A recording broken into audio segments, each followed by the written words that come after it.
তিনি বেশ কয়েকবার শেখ হাসিনার প্রসঙ্গ তুললেন। আমি সেই প্রসঙ্গ ধরেই আসতে চাই। আমরা দেখেছি যে তার বক্তব্য প্রচার নিয়ে সরকারের পক্ষ থেকে একটি বক্তব্য দেওয়া হয়েছে এবং এর পাল্টা ভারত থেকে বলা হয়েছে যে শেখ হাসিনার বক্তব্যের ব্যাপারে ভারতের কোনো কিছু করার নেই বা এই বিষয়ে তারা কিছু জানেন না। আমরা সম্প্রতি যে সফর নিয়ে আপনার সাথে কথা হচ্ছিল স্যার, যে সার্জিও গোরের সফর নিয়েও অনেক আলোচনা আছে রাজনীতিতে এবং কূটনৈতিক মহলে ওইটি নিয়ে পক্ষে বিপক্ষে কথা চলছে। আপনি স্যার কিভাবে দেখছেন আসলে সার্জিও গোরের এই আলোচনাটা? আমরা জানি যে মার্কিন একজন কর্মকর্তা এই মুহূর্তে বাংলাদেশ সফর করছেন। ধন্যবাদ। প্রথমে হাসিনার প্রসঙ্গটা আপনি মেনশন করলেন। আমি তো মনে করি যে গভর্নমেন্ট যে স্ট্যান্ড নিয়েছে হাসিনার সম্পর্কে একদম অ্যাবসলিউটলি অবজেক্টিভ।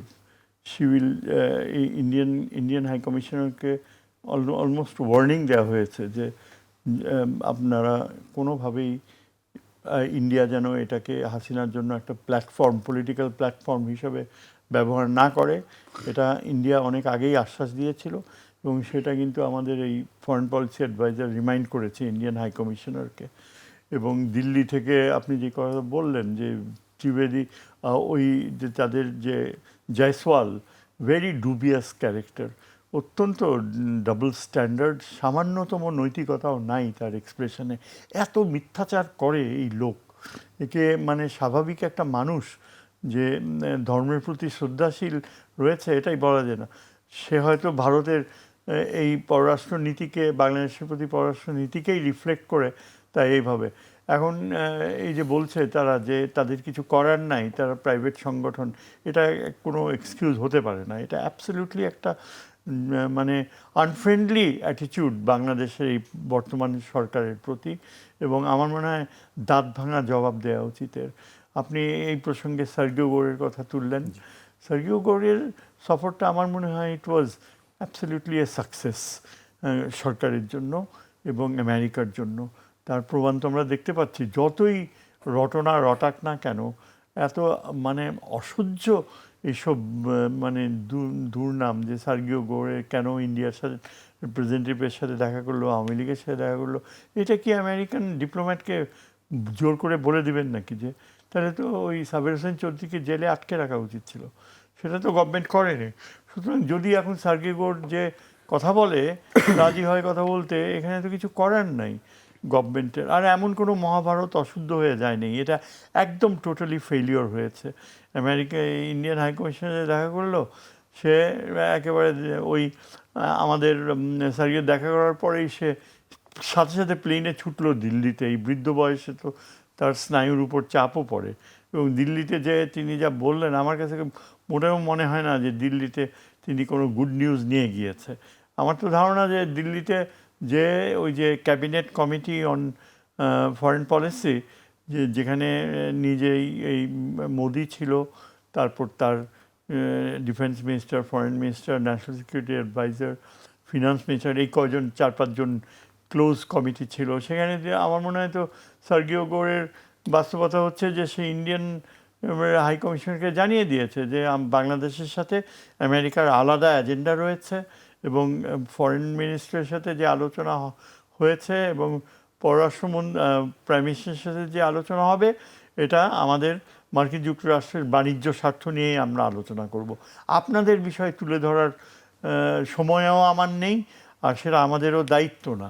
মোরালেস আমার মনে হয় সার্জিও গোর তাকে এটা জানিয়ে দিয়েছে যে আমেরিকা বাংলাদেশের সাথে দ্বিপাক্ষিক সম্পর্ক নিয়েই ডিল করে।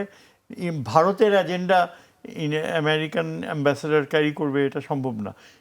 এটা যে আমি মনে করি দুইটা কারণে। একটা হচ্ছে যে ইনি শুধু ভারতে অ্যাম্বাসেডার না, ইনি হচ্ছেন দক্ষিণ ও সেন্ট্রাল এশিয়ার নিয়ে ডিল করে, তার ওয়াইডার রেসপন্সিবিলিটি আছে।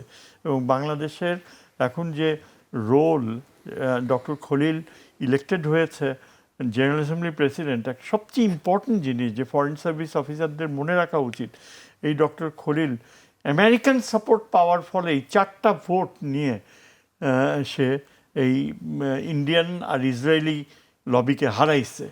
ইন্ডিয়া প্রাণপণ চেষ্টা করছে ইসরায়েলকে নিয়ে মার্কিন যুক্তরাষ্ট্রকে তার পক্ষে রাখার জন্য, ওই সাইপ্রাসের পক্ষে ভোট আনার জন্য। পুরা ইউরোপ সাইপ্রাসের পক্ষে ছিল, পুরা আপনার একটা গোষ্ঠী।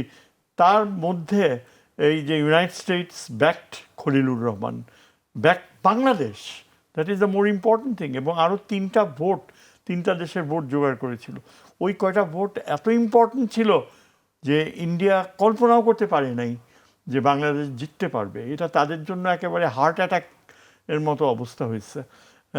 ইউরোপ মেনে নিয়েছে, কিন্তু ডক্টর খলিলের অসাধারণ মেধা, তার যে যোগাযোগ, এর ফলেই কিন্তু বাংলাদেশ এই এটা পেয়েছে। এটা আমার মনে হয় কিছু মানুষ বুঝতে চায় না, ডক্টর খলিলকে নিয়ে আজে বাজে যত রকমের মন্তব্য করে। ডক্টর খলিলের কানেকশনস আমেরিকাতে অসাধারণ, 22 বছর ছিল, এবং সে আমেরিকান ইন্টেলিজেন্স কমিউনিটির উপর তার পুরাপুরি একটা বিশ্বাসযোগ্যতা রয়েছে। আমরা তো নিশ্চিত যে এই যে ইন্ডিয়ান প্ল্যান, চায়নাকে দূরে ঠেলে দেয়া, এই ধারণাকে প্রমোট করা বা আওয়ামী লীগকে এখানে বৈধতা দেয়া, এটা আমেরিকানদের, the Americans have not done it. US policy হচ্ছে যে বাংলাদেশে এই গভর্নমেন্টকে তারা সম্পূর্ণ কোঅপারেট করবে, এবং সেজন্যই কিন্তু সার্গি গোর যখন বের হয়ে আসলো, গাড়িতে ওঠার আগে কয়েকটা মিনিট মিডিয়া তাকে ধরেছে। কি কথা বলছে? সবচেয়ে ইম্পর্টেন্ট কথা, যেটা এই অনেকে ডিসরিগার্ড করে, যে তোমাদের প্রধানমন্ত্রীকে, your prime minister is treated in Washington with the highest regard, এই শব্দটিটা ব্যবহার করছে। আমেরিকান ফরেন পলিসিতে এই ধরনের শব্দ তাদের মিত্রদের বেলায়ও ব্যবহার করে না।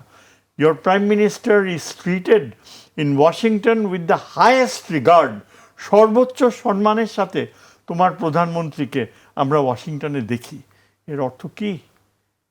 এর অর্থ হচ্ছে ভারতের আর ত্রিবেদীর গালে স্পষ্ট চপেটাঘাত। এই জন্য ত্রিবেদী হাপুস হাপুস করতে করতে প্লেনে উঠছে আর হাসিনার সাথে দেখা করছে। হাসিনা তো এখন কাঁদতে কাঁদতে শেষ। আসল কাহিনী হচ্ছে আজকে কিছু বলতে পারবে? আমেরিকার সাহায্য জীবনেও তার জন্য আসবে না। America is concern with the, এই যে দেখেন আমেরিকান প্যাসিফিক কমান্ডার একদিনের মধ্যে ঢাকায় চলে আসছে। আমি ওই ভিডিও ক্লিপিংটা দেখলাম। He is the Pacific commander, full admiral, এবং পুরা ইন্ডিয়ার বাপেরও সাধ্য নাই যে প্যাসিফিক কমান্ডারের যে বাংলাদেশের সাথে সম্পর্ক সেটাকে সামান্য ইনফ্লুয়েন্স করবে। আমি দেখলাম যে সে আমাদের নেভি চিফের সাথে মিট করছে। নেভি চিফ হচ্ছে হাইলি কোয়ালিফাইড, তার ব্যাকগ্রাউন্ড দেখেন, অল থ্রু সে টপ রেকর্ড বহন করে আসছে। এবং আমি নিশ্চিত যে মার্কিন যুক্তরাষ্ট্রের সাথে এখন আমাদের যে আলাদা একটা নৌবাহিনীর সম্পর্ক গড়ে উঠবে, সেটা বে অফ বেঙ্গলে বাংলাদেশকে নতুন করে প্রতিষ্ঠিত করবে। কিন্তু তার চেয়ে ইম্পর্ট্যান্ট হচ্ছে যে চীনের ব্যাপারে মার্কিন যুক্তরাষ্ট্রের কোনো আপত্তি নাই যে সম্পর্ক গড়ে উঠছে, যে আমাদের যে নিরাপত্তার সহযোগিতা। সবচেয়ে বড় কথা, ওই যে করিডোর, মার্কিন যুক্তরাষ্ট্রের কোনো আপত্তি নেই। এবং ইন্ডিয়া এটা রটাতে চেষ্টা করছে, সার্গিও গোর নাকি এখন করিডোর বন্ধ করে দেবে। এই corridor it's a trade corridor. বারবার ফরেন মিনিস্টার এটা বলছে যে এটা ওই সিটওয়ে হয়ে যে আসবে, বাংলাদেশের সমস্ত পণ্য সেখানে আমেরিকাতে অনেক কম সময়ে অনেক কম খরচে যাবে। এবং এটা আমি তো একটা বাংলাদেশের অত্যন্ত গুরুত্বপূর্ণ যে সংস্থা যারা এইগুলো এটা নিয়ে ইন্টেলিজেন্স কমিউনিটি ডিল করে, তাদের ধারণাও সুস্পষ্ট। বাংলাদেশ যথাশীঘ্র এই ট্রেড করিডোর দেওয়ার ব্যাপারে চায়নাকে অলরেডি গ্রিন সিগন্যাল দিয়েছে, এবং আশা করি আমি ভেবেছিলাম হয়তো মান্দালয় হয়ে, কুনমিং হয়ে, মান্দালয় হয়ে ডিরেক্টলি কক্সবাজারে চলে আসবে। তাইলে কিন্তু 3,000 কিলোমিটার হতে পারতো, যেটা আর কি আপনার আসাম থেকে যে ট্রেন যায় ডিব্রুগড় থেকে, একেবারে ওই যে রাজস্থানের শেষ মাথায় যে থামে লালগড়, হ্যাঁ, এটাও একই ডিস্টেন্স, কিন্তু প্রত্যেক দিন ভারতের একটা করে ট্রেন যাচ্ছে। তো সেটা যদি হয় তাহলে আমাদের এখান থেকে 3,000 কিলোমিটার কভার করতে পারবে না। কিন্তু সিটওয়ে হয়ে নাকি হওয়ার সম্ভাবনা বেশি। সিটওয়ে যদি আসে তাহলে এটা 3,500, প্রায় 4,500 কিলোমিটার হবে। এখন আমার মনে হয় যদি 6 মাসের মধ্যেই চায়না তৈরি করে ফেলবে, তখন আমরা 2 দিনে ঢাকা থেকে ট্রেনে কুনমিং যেতে পারবো। আমাদের মাল যাবে, চায়নার জিনিস আসবে, এবং চায়নার এই লাইন করার ফলে আমাদের বিশাল একটা ফরেন এক্সচেঞ্জ ইনকাম হবে আপনার পোর্টে। এসব পজিটিভ অ্যাচিভমেন্ট, ডক্টর খলিলের পক্ষে এটা করা সম্ভব। কিন্তু কোনো দুর্বৃত্ত যদি নিজে ক্রেডিট নেওয়ার জন্য বলে এটা একেবারে শেষ করে দিল বাংলাদেশকে, doctor Khalil is an outstanding. সে যে ব্যালেন্স করতে পারছে, এই সময়টা এখন সবচেয়ে ক্রুশিয়াল পিরিয়ড আমাদের, সবচেয়ে ক্রুশিয়াল। কেননা আমরা এখন এই ট্রানজিশনে যাচ্ছি, ভারতকে পুরাপুরি প্রত্যাখ্যান করে আমরা চীনের সাথে যে সম্পর্ক করতে যাচ্ছি সেটা মার্কিন সমর্থন পাচ্ছে, এটাই হচ্ছে সত্যি কথা। এবং সেটা ডক্টর খলিল করতে পারছে তিনি, বিকজ সে পুরা মার্কিন সমর্থন নিয়ে জাতিসংঘের প্রেসিডেন্ট হতে পেরেছে। চীন এখন দেখেন চাইনিজ অ্যাম্বাসেডর ঢাকায় কত অ্যাক্টিভ, অসাধারণ। সে প্রত্যেক দিন সেমিনারে যাচ্ছে, বিসে যাচ্ছে। চায়নার সাথে আমাদের সাধারণ যে গভর্নেন্সের ব্যাপারে একটা সম্পর্ক গড়ে উঠছে। China is very satisfied with us. Sir, BRICS নিয়ে কি বলবেন? হ্যাঁ, ব্রিক্স নিয়ে কি বলবেন? ব্রিক্স এখন আমাদের ইমিডিয়েটলি কোনো প্রয়োজন নাই। ব্রিক্স কি করবে আমাদের? আমাদের যে ওয়েস্টার্ন আমেরিকার সাথে যে ট্রেড, যে গার্মেন্টসের যে ইনকাম, এবং যে ভবিষ্যতে আমাদেরকে আমেরিকার সাথে আরও অনেক সুবিধা আদায় করে নিতে হবে। যত আমরা চায়নার সাথে সম্পর্ক গভীর করব, এবং ব্রিক্সের ব্যাপারে চায়না আমাদেরকে পুরা সমর্থন দেবে। ব্রিক্সের আমাদেরকে সবচেয়ে বাধা দেবে কে? ইন্ডিয়া। ব্রিক্সে আমাদেরকে মূলা দেখাবে ইন্ডিয়া, কিন্তু ইন্ডিয়া গত বছরও কিন্তু আটকিয়ে দিয়েছে ইন্ডিয়া।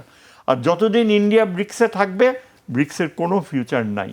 ইন্ডিয়া যেখানে ঢোকে আন্তর্জাতিক সংগঠন, সেটা তারা ধ্বংস করে দেয়। দেখেন এই যে বিমস্টেক, এর কোনো অ্যাক্টিভিটি আছে? ইন্ডিয়া বিমস্টেককে তৈরি করেছে সার্ককে ধ্বংস করার জন্য। আমরা চাই সার্ক রিভাইটালাইজড হোক। আমরা চাই ইন্ডিয়াকে ঘাড়ে ধরে নেপাল, ভুটান, শ্রীলঙ্কা, মালদ্বীপ, সবগুলা দেশ, বাংলাদেশ, পাকিস্তান, আফগানিস্তান, ঘাড়ে ধরে ইন্ডিয়াকে এখন বাধ্য করা হবে। যে ইন্ডিয়া মনে করতো যে বাংলাদেশের উপর তাদের কর্তৃত্ব থাকবে, সেটা এখন আমরা আল্লাহর রহমতে, সৃষ্টিকর্তার রহমতে সেখান থেকে আমরা বের হয়ে আসতে পারছি। এজন্য আমি আমাদের প্রধানমন্ত্রীকে ক্রেডিট দেই। প্রধানমন্ত্রী কিন্তু জিরো এই অবস্থান নিয়েছে, এবং আই এম ভেরি হ্যাপি যে সে দিল্লিতে যাচ্ছে না। দিল্লিতে যাওয়ার কোনো প্রয়োজন নাই। দিল্লিতে যাওয়ার আমার তার চেয়ে আরও ইম্পর্ট্যান্ট হচ্ছে আমাদের এখন চীন আর আমেরিকাকে ব্যালেন্স করে আমার বাংলাদেশের যে ভবিষ্যৎ, যে ট্রেড ডেফিসিট, আমাদের যে করুণ অবস্থা, সেটা অর্থনীতিটাকে বের করে আনা। এবং সেই বিষয়ে মার্কিন যুক্তরাষ্ট্র আর চীনই হচ্ছে আমাদের সবচেয়ে বড় সঙ্গী।